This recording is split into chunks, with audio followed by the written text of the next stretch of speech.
What's up, YouTube? We back with another video.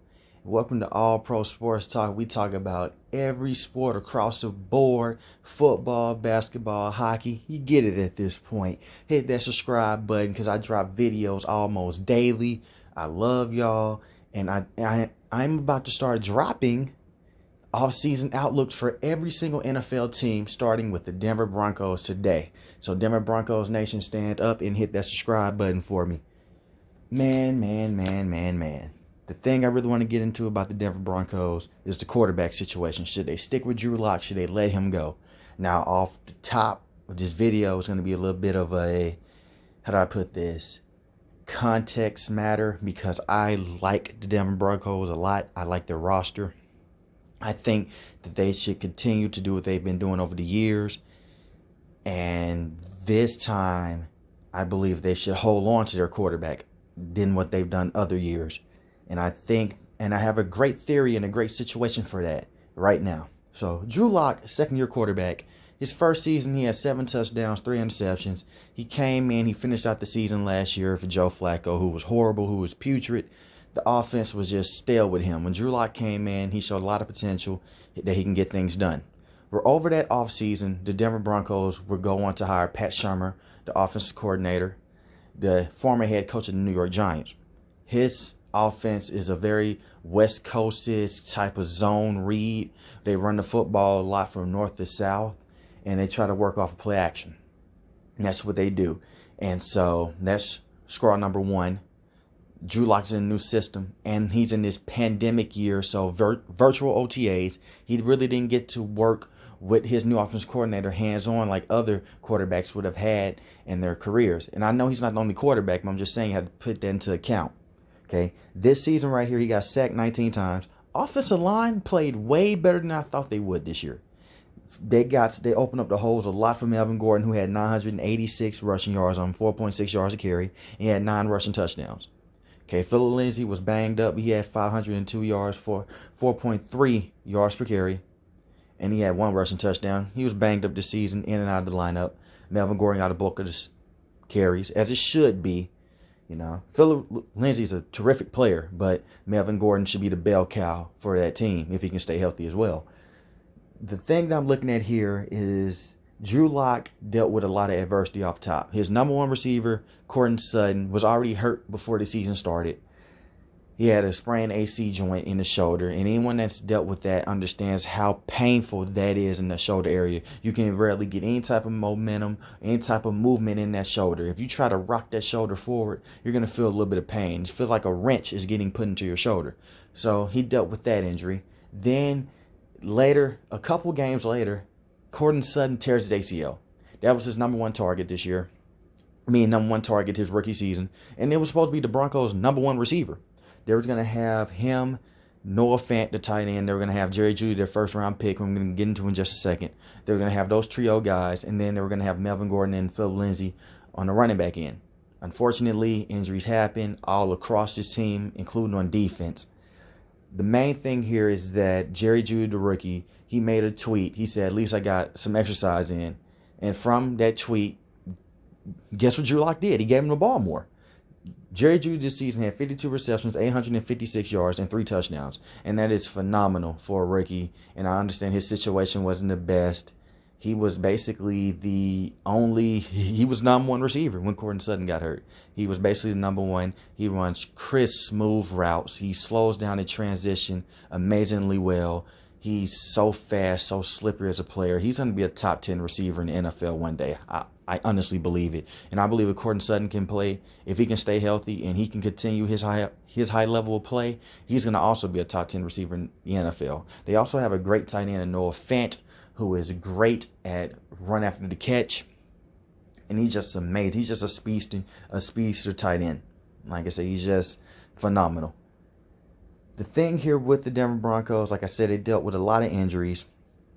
And John Elway will be stepping back from the drafting role. He'll just be president. He'll just oversee managementship duties. He won't be drafting any more players, I believe. I could be wrong, but I believe that is what's happening. He will not be drafting any more players onto the team, which is kind of good for his own sake, because this man has drafted Paxton Lynch, bust.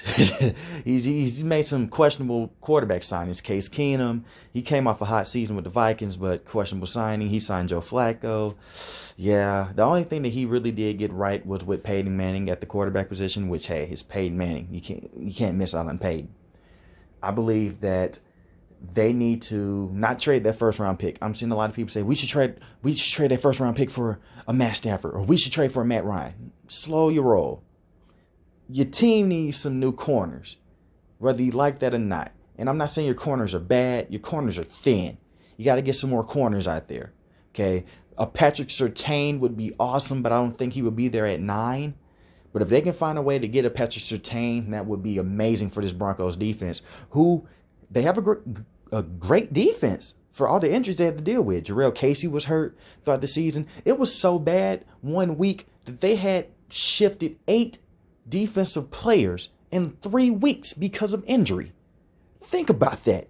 8 starting defensive players were off 3 weeks in a row. They had to bring in new players back to back to back because of injuries and because of the COVID situation. And like I said, it's very hard to say what they really should do with Drew Lock. Whether they should hang on to him or let him go. Because at points in the season, the beginning of the season, he didn't look good at all. He looked average. Then towards the end of this season, he looked smarter. His quarterback mechanics got better. He would step up in the pocket better. He would do things on the fly better. He would do more things that would fit well as a young quarterback. He would step up into the pocket more. He would step into pressure.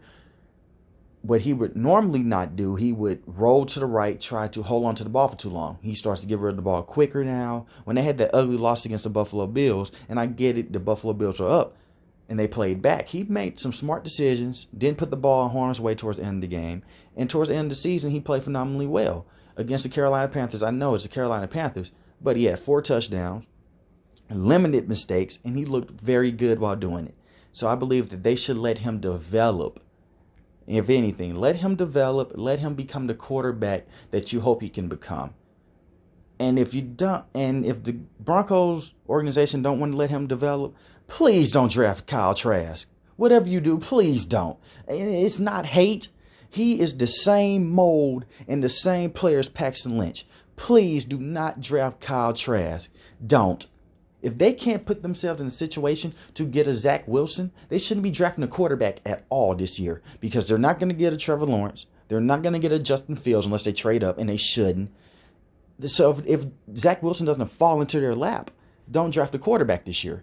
What you can do, and very interesting, and the Detroit Lions or the Falcons may not go for this, you get a 4 to 5 game sample size of Drew Lock. You see if he's good enough in those 4 to 5 games or 5 to 6 games. And if he's good enough, you hold on to him. You don't make any trade moves. But if Drew Lock doesn't look any better by week 4 or 5, you call up a Detroit Lions. You call up Atlanta Falcons. Hopefully those quarterbacks are still in play for next year. And you say, hey, I have a second, third, or I have a third. I have a second and a fifth, or I have a second and a fourth for you for those quarterbacks. As of right now, Matt Stafford he's a very good quarterback. He's phenomenal, but he does deal with injuries. And for the number 9 pick, that is too rich for me. It is too rich to get a Matt Stafford. That's what I honestly believe. I believe that they should let Drew Lock start out next season, week 4, 5, and 6. If you like what you're seeing, keep him. If not, go trade for one of those quarterbacks, and don't trade a high pick for him. Yeah, I know a second round pick may be high, but keep that first round pick no matter what you do. Keep it. Because like I said, they need to draft a corner with that pick this year. They need a defensive back. Okay, their edge rushers, they'll be getting Von Miller back. They have Bradley Chubb. Hopefully they sign back Jarrell Casey. You have some decent linebackers. Justin Simmons, re-sign him, please. And go get you some corners. Like I said, the corners aren't bad. They're just thin in that position. And keep everything going forward. Now, they are bringing in new managementship, and they may get rid of Drew Lock. But if this is me, like I said, one more time, this is what I'm going to do. I'm going to see how he performs early next season, his second year in this system with Pat Shurmur. If it's not working well, if it's not working out, and it's really his fault, I'll go trade for a quarterback. But as of right now, I believe they should sit, be patient, and let Drew Lock develop. That's pretty much it. That's all they have to do. Just let Drew Lock develop and see how he flourishes with the toys around him. Hit that like button if you like this video. Like I said, Broncos Nation, stand up. My next video I will be doing the Houston Texans again. Yes, that's probably going to be a rant video. So stay on the lookout for that video. Hit that subscribe button. Hit that notification bell. And make sure that you get notified every time I upload a video. If you like this video, hit the like button. If you agree with my stance on the Denver Broncos, let me know in the comment section. If you don't agree, let me know in the comment section. We can have a healthy debate about it. As always, I love y'all. Stay safe in this crazy world. Peace.